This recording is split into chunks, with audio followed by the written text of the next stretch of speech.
Now we are going to talk about the mediastinum. Mediastinum. In the thoracic cavity, in between the two lungs, in between the right and left lungs, we have the space called as mediastinum. So these are the two lungs, right and left lungs. In between the entire space we are highlighting now, this is the mediastinum. This is the space called as mediastinum. And this mediastinum is divided into anterior and posterior, the mediastinum is divided into superior and inferior mediastinum by one horizontal imaginary line which is drawn at the level of sternal angle. So above this horizontal imaginary line, above the horizontal imaginary line we have the superior mediastinum, and below the horizontal imaginary line which is drawn at the level of sternal angle we have the inferior mediastinum, right. So mediastinum is divided into superior and inferior by the imaginary line, horizontal imaginary line which is drawn at the level of sternal angle, right. And this inferior mediastinum will be again subdivided into three: anterior, middle and posterior. Inferior mediastinum is again subdivided into anterior, middle and posterior by the location of heart, right. So the heart which is surrounded by the pericardium. So the pericardium and its contents we can say are heart and roots of great vessels. They are occupying the middle mediastinum, right. Heart and roots of great vessels which are enclosed within the pericardium, they will be forming the middle mediastinum. So in front of heart we have the anterior mediastinum, and in front of pericardium, or you can say in front of heart we have the anterior mediastinum, and behind the heart or behind the pericardium we have the posterior mediastinum, right. So as we see here, the heart will be resting over the central tendon of diaphragm. So this is the diaphragm which is the main muscle of inspiration. Diaphragm is the main muscle of inspiration, right. And the diaphragm, the central part of diaphragm will be called as central tendon, and on either side of the central tendon of diaphragm we have the two domes of the diaphragm upon which we have the lungs, right. Lungs will be resting over the domes of diaphragm and heart rests over the central tendon of diaphragm, right. So as we have stated, mediastinum, the space between the two lungs, is divided into superior and inferior by the imaginary line drawn at the level of sternal angle, and inferior mediastinum is again subdivided into anterior, middle and posterior by the location of heart, pericardium, which is forming the middle mediastinum. The pericardium and its contents, that means the heart and the roots of great vessels, they are forming the middle mediastinum, right. So now we will draw the diagram showing the divisions and subdivisions of the mediastinum.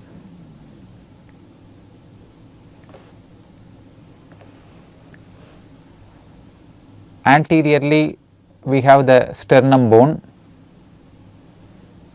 Anteriorly we have the sternum bone. So this is the sternal angle, right. So what are the three parts of the sternum bone? The upper part of the sternum bone is called as manubrium, right. The upper part of sternum bone is called as manubrium. Then we have the body of sternum, and the lower converging part, right, is called as zippoid process. So these are the three parts of the sternum bone from above downwards: manubrium, body of sternum and zippoid process. Located between the manubrium and body of sternum we have the manubrio-sternal joint, and that is the location of sternal angle.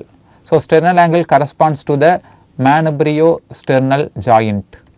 The junction between manubrium and the body of sternum is called as manubrio-sternal joint, corresponding to the sternal angle.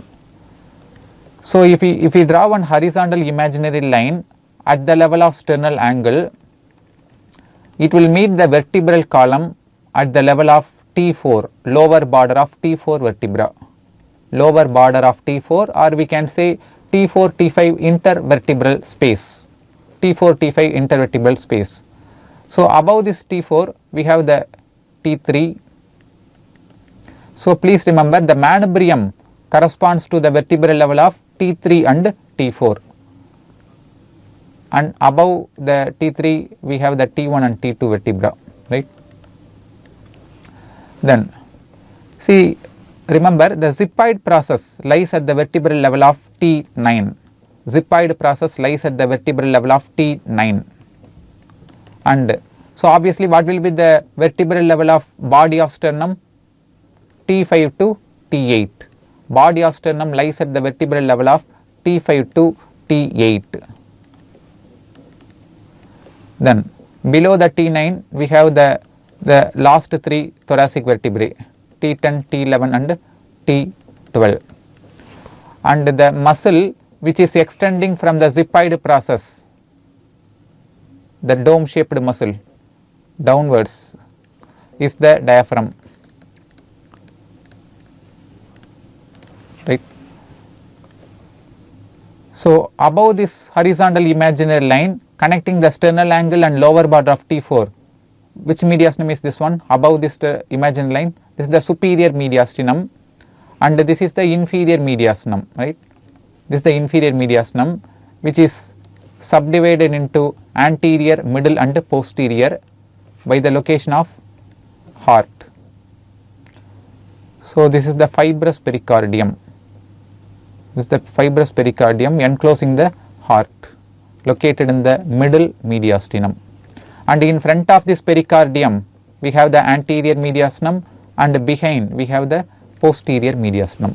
We know from the heart, which is enclosed by the pericardium, we have the beginning of ascending aorta. So what we have drawn now is ascending aorta, which arises from the left ventricle of the heart. Once it passes above the sternal angle, the ascending aorta forms one arch called as arch of aorta, right. So this is arch of aorta. So arch of aorta is a content of which mediastinum?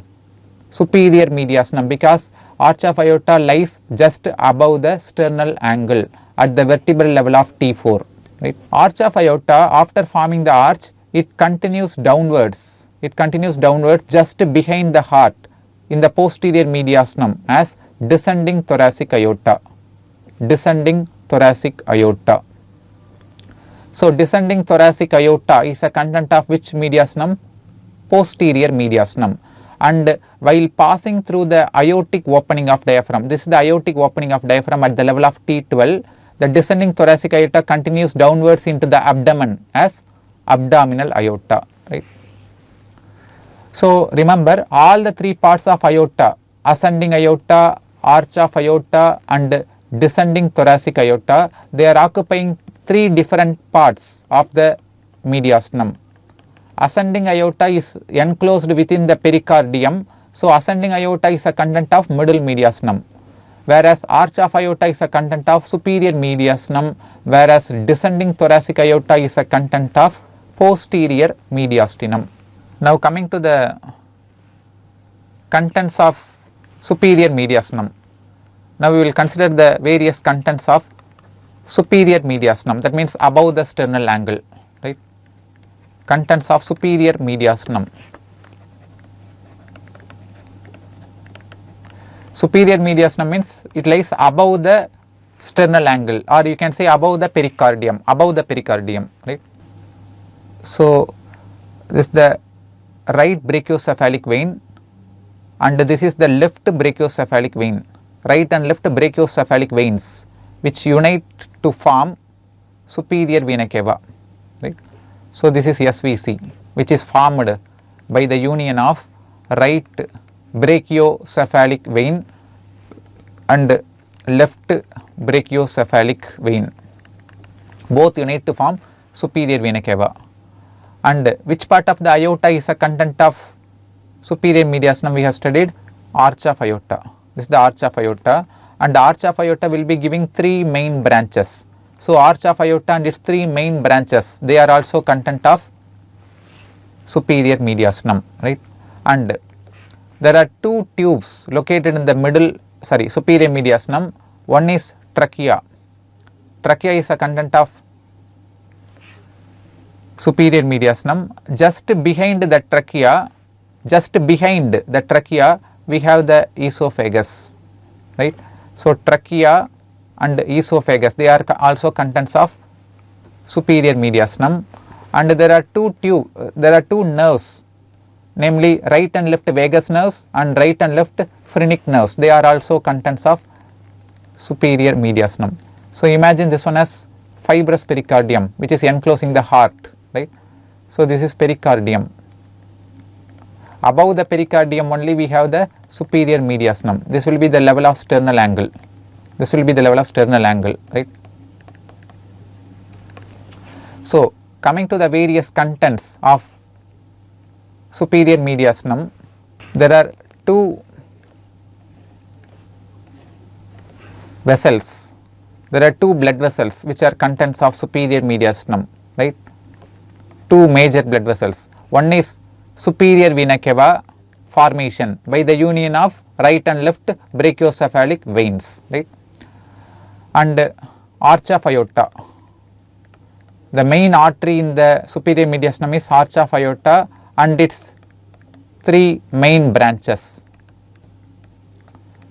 And right and left brachiocephalic veins which unite to form the superior vena cava. These are contents of superior mediastinum. Then we have 2 tubes.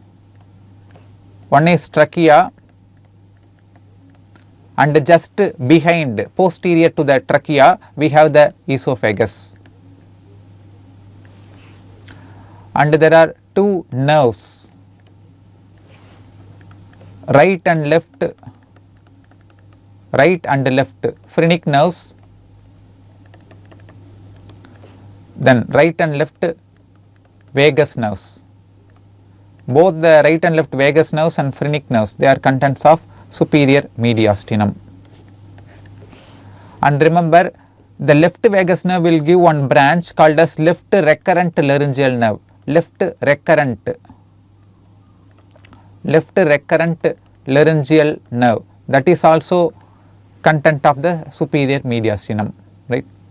And finally we have 2 lymphoid tissues, one lymphoid organ and one lymphatic vessel, thymus. Actually thymus is predominantly present only in the young age group. After puberty it regresses, right, involutes. So thymus during young age, it will be mainly present in the superior mediastinum. And other than thymus, which is a primary lymphoid organ, we have the largest lymphatic vessel in the body, namely thoracic duct within the superior mediastinum. So these are the various contents, main contents of the superior mediastinum. What about the contents of the posterior mediastinum? Contents of posterior mediastinum.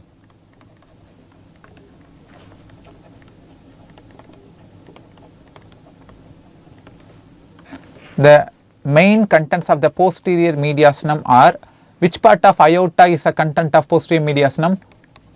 Descending thoracic aorta. Descending thoracic aorta, which is the downward continuation of arch of aorta, right? So descending thoracic aorta is a content of posterior mediastinum. Then esophagus. So when the esophagus is moving down from the superior mediastinum, it will enter into the posterior mediastinum, just behind the heart, right? Just behind the heart. Then we have the thoracic duct, which is a content of superior mediastinum as well as posterior mediastinum, superior as well as posterior. Then azygos vein, then sympathetic chain or sympathetic trunk. Then one more important content is vagus nerves, right and left vagus nerves. So these are the main contents of the posterior mediastinum. The two important contents which are frequently asked in the exam are descending thoracic aorta and esophagus. They are the contents of the posterior mediastinum, right. What about the middle mediastinum?